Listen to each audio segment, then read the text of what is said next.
네, 광복절 특사로 국면 전환이 가능할까? 이번 사면의 원칙과 기준은 과연 무엇인가? 이런 의문이 제기되고 있습니다.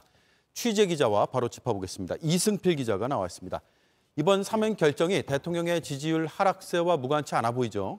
네, 이번 광복절 특별 사면은 휴가에서 복귀한 윤석열 대통령이 박순애 교육부 장관의 거취를 정리한 이후에 내놓은 두 번째 주요 결정입니다. 네. 핵심은 전직 대통령 이명박 씨를 사면 대상에서 뺀 겁니다. 전직 대통령 사면은 윤 대통령이 당선인 시절에 문재인 대통령을 만나면 논의하겠다고 직접 공언했던 핵심 사안이었는데요. 그렇죠. 직접 들어보겠습니다.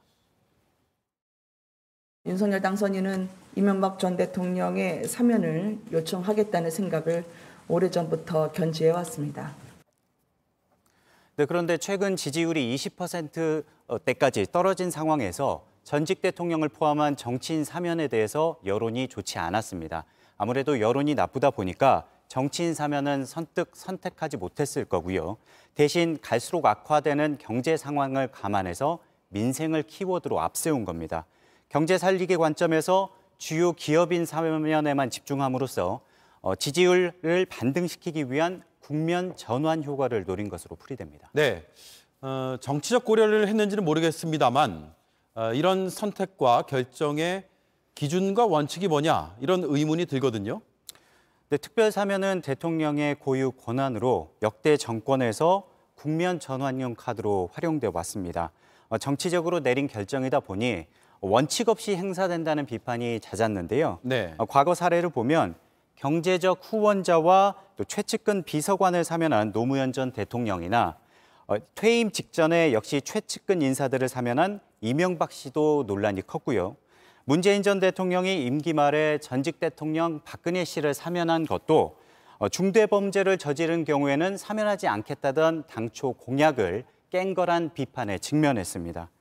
이렇게 특별 사면은 주로 임기 말에 써왔었는데 윤 대통령은 임기 초반에 이 카드를 쓴 겁니다. 네. 바꿔 말하면 취임 100일이 채 되지 않은 상황에서 국면 전환이 필요할 정도로 국정 운영 기반이 흔들리고 있다는 얘기도 됩니다. 네, 지지율이 워낙 큰 폭으로 떨어진 상태여서 이 특별 사면으로 국면 전환이 가능할까 싶은데 어떻습니까?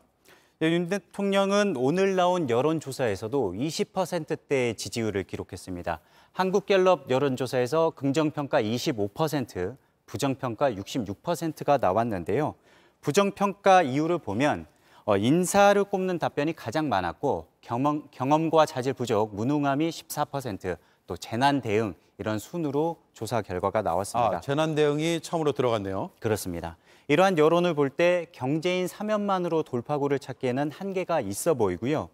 당장 새 교육부 장관이나 복지부 장관 등 국민 눈높이에 맞는 내각 인선이 뒤따라야 할 것으로 보이고 또 검찰 편중 논란이 큰 대통령실도 인적 쇄신이 필요해 보입니다.